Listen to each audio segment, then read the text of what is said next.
This is House Planning Help, episode 102. Hello, I'm Ben Adam Smith, and this is the podcast for you if you're interested in self-build or retrofits. I'm exploring what houses we should be building in the 21st century. My personal goal is to create an energy-efficient home before I turn 40 in August 2016. Coming up in this session, my guest is Matthew Black from Fintry Development Trust. We're going to be exploring community energy schemes and how you might set one up. A quick announcement before then, and what I like about this, I'm going to tell you about an event, is that it's one that seems to come around every year, and with every year it builds up momentum. It's the International Passive House Days. It takes place all around the world. Passive house residents fling open their doors and allow you to come in, have a little nose around, and then also the important bit is ask your questions. And I find this, whenever I go to a house, there is always something different or another approach or something to learn. It's the same as these podcasts. Whenever I chat to someone, I pick up, in a worst case scenario, a handful of things, but often just completely overloaded with new ideas. So this is a great opportunity. Every November it comes around. We're a few weeks ahead of that at the time of recording this podcast, but I wanted to make you aware of that and also to let you know that in today's show notes, we'll have a link to the International Passive House Days website, which will then put you on to your local provider and some of the opportunities that you've got available this year. So that will be at the bottom of the show notes, houseplanninghelp.com/102. Let's get into today's interview with Matthew Black from the Fintry Development Trust. And this really comes out of an opportunity, something that came their way involving a wind turbine, as Matthew will tell us about. So first of all, some of his background, and he tells us where his passion stems from. I've had a long interest in the environment and our planet in general, and always been alarmed at the impact that humans are having on our planet. And as a result, I got more and more interested and did more and more reading, and then went to university in Glasgow and did a degree in green technology, and also began working for an organisation called the Energy Agency, which was promoting renewable microgeneration technologies. And then after that, I began working with the Fintry Development Trust in the same field about 4 years ago. So tell me about the trust, because that's the example that we're going to use today. How did you get involved? Well, I got involved by simply applying for a job and going for a job interview. That's how I became involved. But for a history of the trust, I joined in 2011. The trust was set up in 2007 as a result of 4 members of the community coming together and negotiating with a wind farm developer who was planning a wind farm. So they were approached in about 2003, really, to set up a wind farm in the area, and they wanted the support of the local community. And back then, these 4 residents got together and said, well, we're all in favour of the wind farm, but perhaps we can have a wind turbine on the site. So after years of negotiations, what eventually happened was that they installed a 15th turbine, an extra turbine on the site for the Fintry community, and that was paid for by the wind farm developer. And every year we pay off a loan, a mortgage, if you will, on that turbine, and we pay maintenance and land rental and so on that turbine, and then the remainder of the annual income left over comes back to the community. And the trust was set up in 2007 to manage that income on behalf of the community. Let's see if I understand this. So it was a private company that came to you? Yes. And they were saying, can we use your land? Is that right? No, it wasn't our land. It was, the land belongs to a local farmer. But when a wind farm developer comes to a community, they need to get the local community on board to support their planning application or support the wind farm as part of their planning procedure. So you could have said, we don't want this wind farm here, started a campaign, and then the wind farm might not have come about. Exactly, yes, indeed. So take me back to that point where you were talking about the extra wind turbine. Whose idea was this? Well, it was an idea of the four members of the community who really started that rolling. There was four guys: Gordon Cowton, David Howell, Martin Turner, and Bill Acton as well. So they were four members of our community who decided to get together and negotiate this deal with the wind farm developer. And so the wind farm developer paid for the turbine up front, and then you're gradually buying it back from them? Yes, indeed, with interest. So this is an interesting situation here. First of all, you've had the initiative to do it. How has it worked in practice?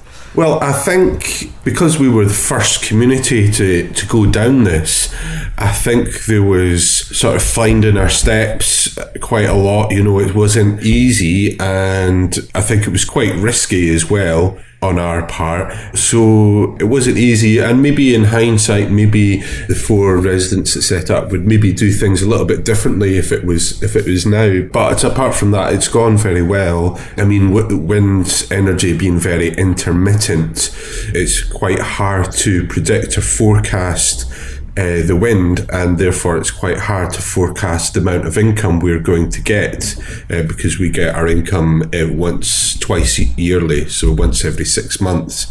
So it's quite hard to predict how much money we're going to have because wind is so intermittent. And that means that it's just a variable in terms of, you can't say, well, last year it did this. Exactly, yes. Oh, okay. We haven't really talked about wind power on this podcast too much before, so this is all very interesting. Can I jump in with a random question that I always wonder when I'm going past a wind farm and all the turbines are turning around except for one? Does it mean that that one's out of commission? You may not know the answer to this. I just always think that. Well, there's different reasons. Sometimes it's for maintenance. Sometimes the generator will be asked to limit the amount of energy they're delivering to the grid at any one time because there isn't the demand for that energy at that given moment. But also sometimes, depending on the direction of the wind and the properties of the wind, sometimes a turbine will shut down to give preference to another nearby turbine to maximise output. If there's a turbine in front of another one, then that will take a lot of the wind energy out, a lot of energy out of the wind. So the turbine maybe behind it or next to it might not get so much wind. So I think it's a balance between all these factors. But presumably they have been organised in such a way that most of the time they're okay because you put them up there, you want them all to work. Yeah, yes, indeed. And there'll be some sites that are more windy than others. And so these are the sites that are more likely to, developers are more likely to want to develop and invest in. Let's go back to your wind turbine for a moment, because I just want to really clarify in my mind. You've got the turbine. How do you know how much it has produced over time? Does that come to you, or what sort of reading and how does this work? How do you divide it all amongst the community and get them to pay? Well, we'll be given figures by the manager of the wind farm and the owners of the whole project. So they'll give us figures, you know, how much wind has been produced, how much electricity has been produced, and any maintenance costs, and they'll send us a report, and we'll have our income, our bottom line from the end of that, and so we get that every 6 months or so. And how long will it take to pay off? Will it still be going at the end of that? In all, it'll take 15 years to pay off, and we've been doing so for about 8 years. So we've got about 7 years later left of repayment before the turbine is wholly belong to the community. I must also point out at this time that although there is a 15th turbine on the site, instead of owning one single turbine, we own more or less about a 15th of the whole site. That means that we're not relying on the output of one single turbine, but we can rely on the output of the wind farm as a whole. It's quite an interesting situation. I'm assuming this is an electricity company that you've got, so to speak, into bed with. So what do they think of it all, that you've now got your own needs sorted out? I think it's a good thing for them. It's good publicity for themselves, and I think it's generally a positive outcome for everyone. All of the energy that's coming in, I'm assuming it's being used specifically by your community. No, it's not. The electricity goes straight to the grid. It does not come straight to the village. So the village itself, in practice, is not wholly powered by wind. It gets its electricity straight from the grid, and the electricity produced by the turbine goes straight to the grid as well. Okay, I think I've understood that situation now, that you're using it for an income. It's still bringing in energy, so to speak, in the larger picture. Where did this take you as a community then? So that took us as a community, so that we set up the Development Trust to manage the income. The aims and objectives of the Fintry Development Trust is to make the community a more sustainable place, to make it as carbon neutral as we possibly can. So our aims and objectives are primarily around the environment and renewable energy. So we started with those aims and objectives, and we talked a lot with the community about their expectations, and we've managed to create projects by having this income to create more and more energy projects in the village and to make it a more sustainable place. We also provide a grant system where we offer householders a small grant of around £500 to improve the energy efficiency or renewable energy generation of their home. So that's something that we do, and we're really, an embedded community organisation within the community, and that's how we do it. And this is all from the income of these turbines. Wow. That's something. So does that make you think about other communities and that they might benefit this way? And is it a silly thing if you just say, well, why don't we put up a turbine? Look at the success you've had here. Why don't we put up a turbine? Or is it really because you're dealing with experts who know what they're doing and you've just got a piece of the action? No, I think it's definitely applicable to other communities, and many other communities since we started out in 2007 have done something similar in Scotland. There's many, whether they've done it through a joint venture model such for ourselves, or whether they've just put up a single turbine that is wholly community owned. Many communities throughout Scotland have now done this. Unfortunately, it's becoming less and less financially viable due to the government cuts on green subsidies, which we've been hearing a lot about in the news recently. So unfortunately, that's definitely prohibitive. So you say it's not as viable. It makes sense though still, or not financially? Yes, it certainly makes sense. I guess when any community comes to look at this kind of project, they have to weigh up the financial benefits. And as I was saying, green subsidies are always changing. So it depends. I think the new government is definitely looking to cut wind power subsidies significantly. So it may not be as viable in the future as it once was. Does it make you more of a resilient community? Yes, definitely. It brings the community together quite a lot and makes us more resilient. And the other projects that we've been involved in makes the community more resilient and more autonomous and more sustainable. How did you take it forwards? You mentioned you had the turbine to begin with, but it's not really just that anymore, is it? No, it's not. So after we had the turbine, we did an insulation project where we got a bit of funding. We were able to do an energy survey of the community. So we knocked on the door of every household in the community to survey their use of energy, and we offered people free cavity wall and loft insulation. So that was the first project. We then embarked on giving energy advice to households who were wanting to go down the renewable energy route. So the community is off the mains gas grid. So most people are using electricity, LPG or oil for heating. So that's a much more fossil fuel intensive and expensive fuels to use rather than mains gas, which most people in urban areas have.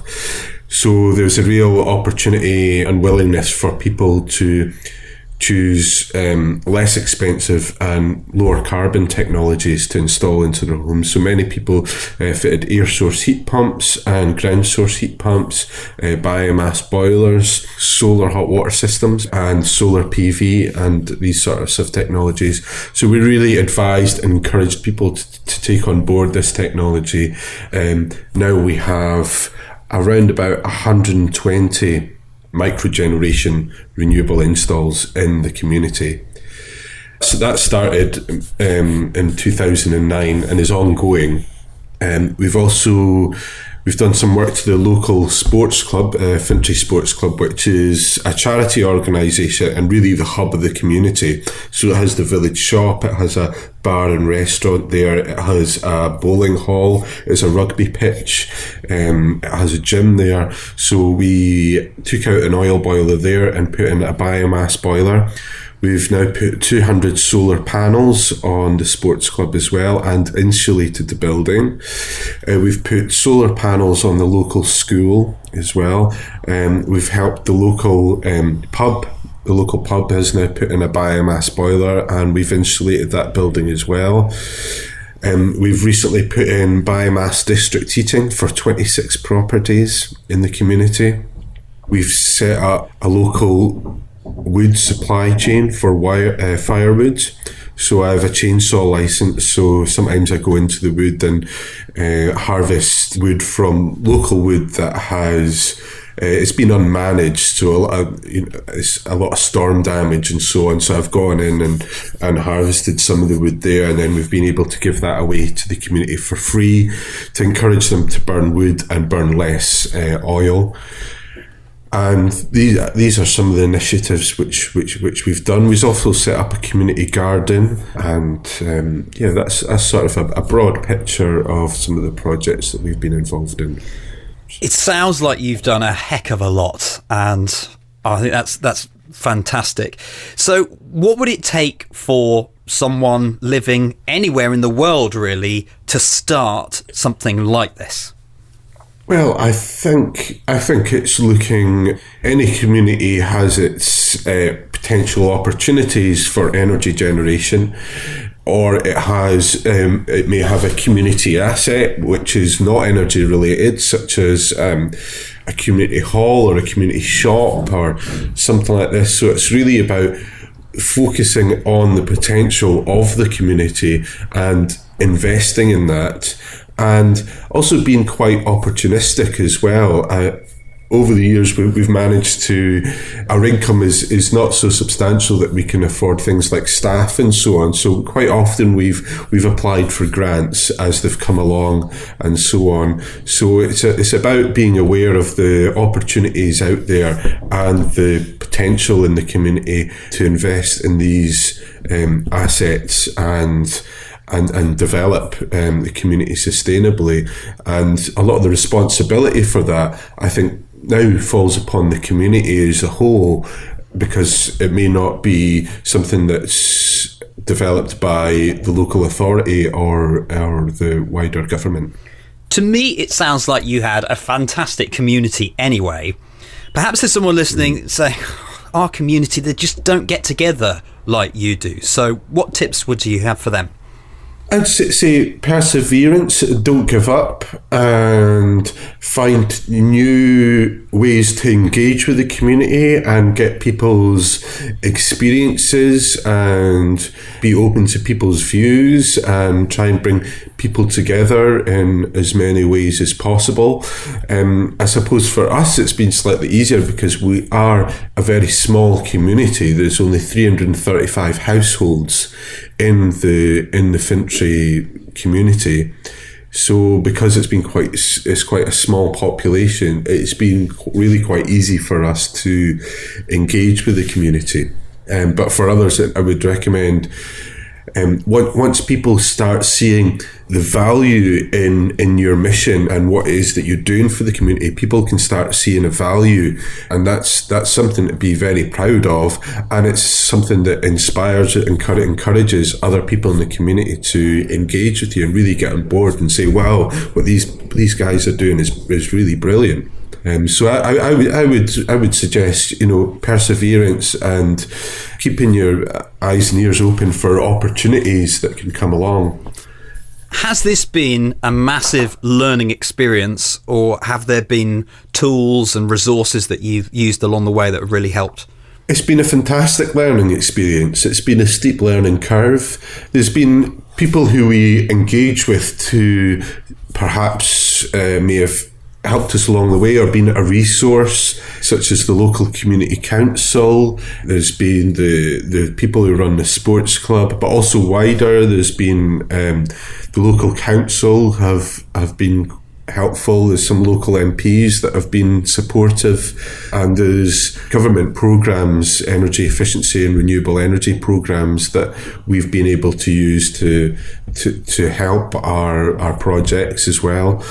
It has been a big learning curve, and I think learning processes learn just as much from mistakes as they do from the successes.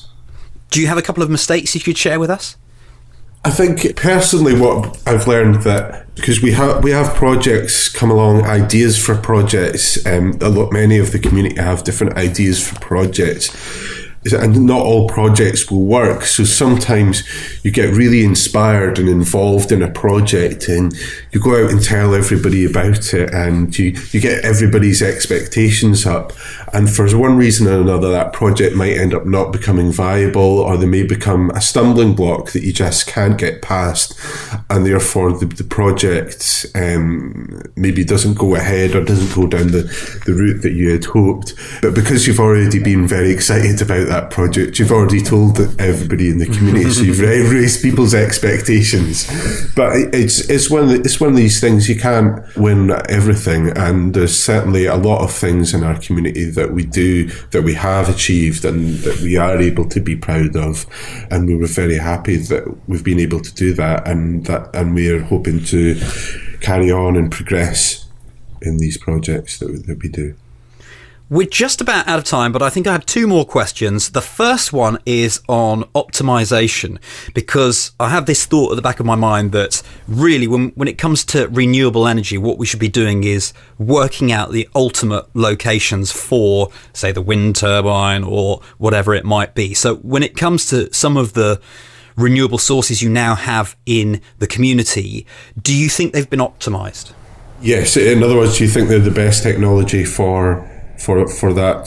Not just that, in terms of actually, would it be better for the community to get together and just have, I don't know, a field of solar panels, or is it better individually on roofs and things like that? I mean, how much thought has gone into those sorts of things?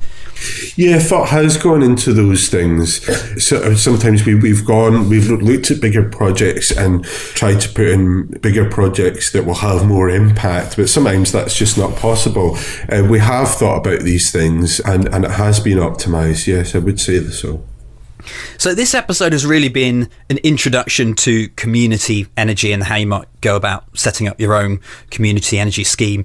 Is there any major thing that we've left out? I'm sure we could go into lots more detail, but is there anything that you think we should mention before we finish up?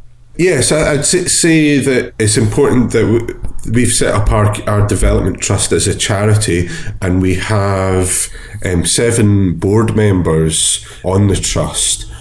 And they have different experiences that they bring to the table, and I think it's a good way that it's been set up. Whereas we have our staff that develop the projects, and then we have our board of trustees that really look after the trust.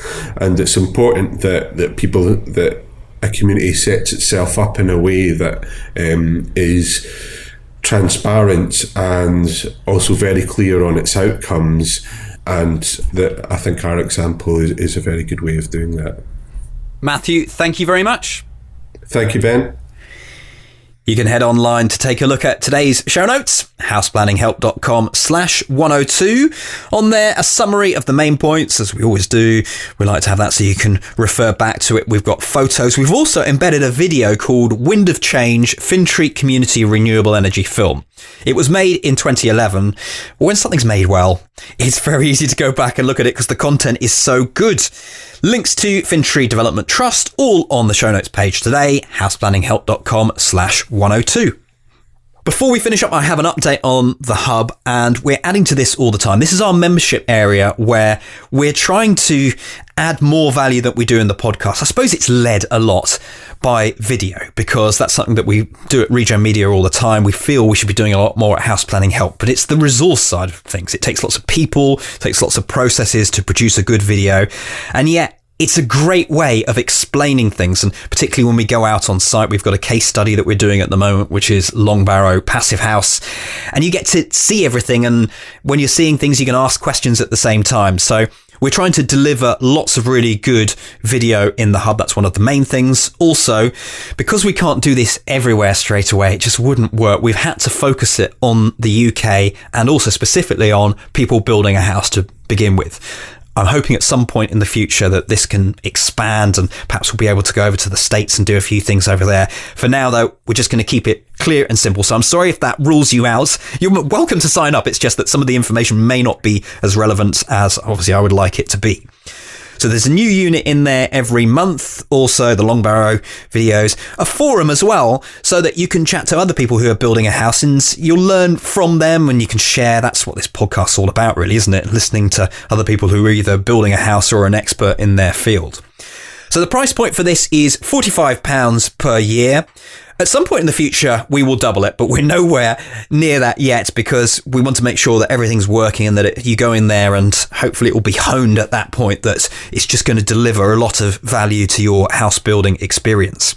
And the other thing is a great bonus for you as an early adopter is you get to work closely with me because, of course, I'm trying to build my own house and I'm in there too. And then we'll get a feel for what's missing. What do we need to be creating? And so that's another thing that we're doing in the hub. If all that sounds good, then please head to houseplanninghelp.com/hub and we'll get you signed up. There's also a course on finding land. That's a free course just so you can get a taster of what this is all about. That's me done for another day. Thank you so much for listening this far. Appreciate it. You got right to the end. The House Planning Help podcast is produced by Regen Media. Content that matters.